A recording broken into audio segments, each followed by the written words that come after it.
Watch these glowing data packets drill through standard network barriers into a secure tunnel. That is exactly what we are going to build today by configuring a UDP request inside the SocksIP application. By the end of this setup, you will have a working personal VPN, and you will know how to package that connection into a securely locked configuration file that you can share with anyone. Before we start routing traffic, let's verify our baseline requirements. You need an Android device, an active mobile data connection with a basic internet package, and the absolute latest version of the SocksIP app from the Play Store. Meeting all of these prerequisites provides the technical foundation to operate a secure, self-contained VPN node from your device. Step 1 is preparing our workspace. If you have ever used this app before, you have to clear out any old configurations. Skipping this causes invisible routing collisions and file corruption down the line. Look at the top right of this interface mockup. Tap the 3 vertical dots to open the menu, select Import Export, and then tap Reset Config to wipe the slate clean. Now we build the new tunnel. Tap the gear icon on the left side of your screen to open the configuration menu and select Request Tunnel. A drop-down menu will appear with your tunnel modes. Select UDP Request, and then tap Configure UDP Request to open up the detailed parameter window. This schematic shows the exact network parameters. Toggle the UDP type to free server, enable binding, and set the end support section to the specific port number, 65535. Then save your settings.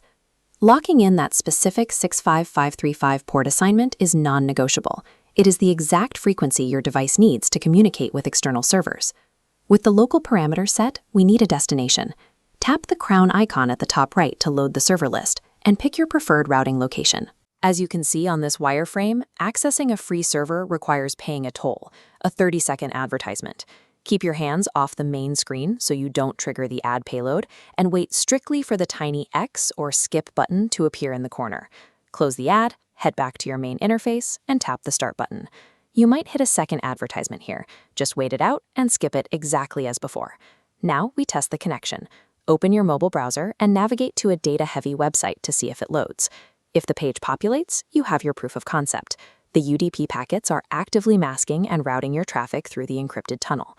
To package this working setup into a file you can share, you first have to hit Stop. You cannot export a live active tunnel. Go back to the 3 vertical dots, select Import Export, and hit Export. When your operating system prompts you, you must allow the app to access photos, media, and files so it can save the configuration locally. Look at how this central file is protected. After naming your file, select the Block All toggle. This deploys exact defenses, locking down the host, payload, password, and proxy. In the Lock Sniffers section, toggle the blocks against Wi-Fi connections and rooted Android phones to prevent deeper inspection. You also have the option to attach custom instructions or a welcome message, which will display in the application log session whenever someone connects. Once you hit the Export Config button, the file is saved. Those aggressive security toggles are the only defense protecting your server architecture from bandwidth theft and reverse engineering out in the wild. To physically locate your new asset, exit SocksIP and open your phone's native file explorer.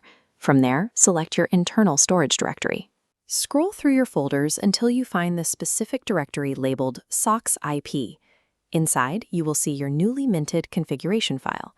Before we finish, remember your operational hygiene. If you ever want to import a new file in the future, you must repeat the Reset Config step first. You now have a functional, encrypted UDP configuration file ready for personal use or immediate distribution.